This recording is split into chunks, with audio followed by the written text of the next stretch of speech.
7 భక్తి ఛానల్ ప్రేక్షకులకు నమస్కారం. మన జీవితం సాఫీగా ఆనందంగా మంచి ఉన్నతితో జరగాలంటే మనం భగవంతుడిని పూజిస్తాం. నైవేద్యంగా అరటి పండ్లు, కొబ్బరికాయలు, సీజన్లో దొరికే అనేక ఫలాలను సమర్పిస్తుంటాం. అలాగే మన కోరికలు నెరవేరిన తర్వాత మొక్కులు తీర్చుకుంటాం.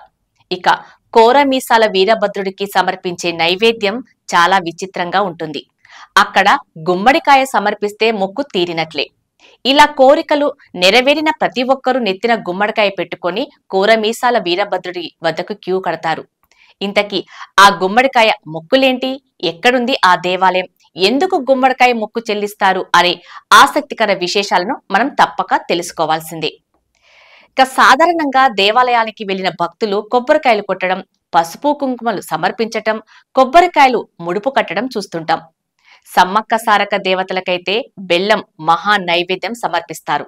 కానీ తెలంగాణలోని హనుమకొండ జిల్లాలోని కొత్తకొండ వీరభద్రుడికి గుమ్మడికాయలే మహా నైవేద్యం. కోటీశ్వరులైన కటిక పేద భక్తులైనా సరే ఈ దేవుణ్ణి దర్శించుకోవాలంటే నెత్తిన గుమ్మడికాయ ఎత్తుకొని రావాలి.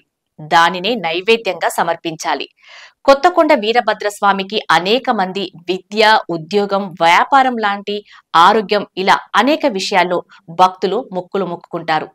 ప్రతి ఒక్కరూ ఆ కోరిక తీరిన వెంటనే నెత్తిన రాచ గుమ్మడికాయ ఎత్తుకొని కొత్తకొండకు క్యూ కడుతుంటారు. వీరభద్రస్వామికి గుమ్మడికాయ మొక్కు చెల్లిస్తారు.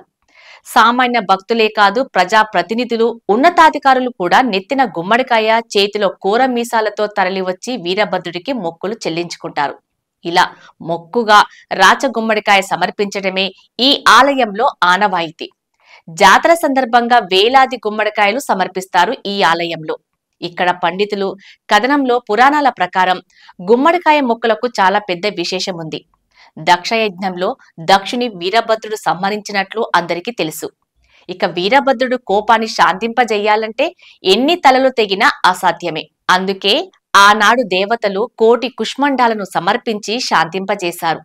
ఇప్పుడు అదే పరిహారంగా కుష్మాండం లేదా రాచగుమ్మడికాయను సమర్పిస్తే వీరభద్రుడు శాంతించి మనల్ని అనుగ్రహిస్తాడనే నమ్మకం. ఆ నమ్మకంతోనే భక్తులు నెత్తిన గుమ్మడికాయ ఎత్తుకొని తరలివచ్చి మొక్కులు చెల్లించుకుంటున్నారు. సంక్రాంతి సందర్భంగా నిర్వహించే జాతర సమయంలో కొత్తకొండ వీరభద్రస్వామి జాతరలో వేలాది రాచ గుమ్మడికాయల వ్యాపారం జరుగుతుంది.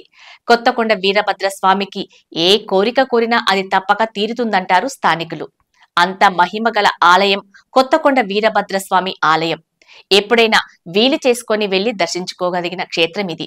ముఖ్యంగా అనారోగ్యంతో ఇబ్బందులు పడేవారు, ఆర్థిక నష్టాలతో కృంగిపోయిన వారు, విదేశాల్లో ఉద్యోగం రావాలి అనుకునేవారు ఇక్కడకు వచ్చి మొక్కుకుంటారు.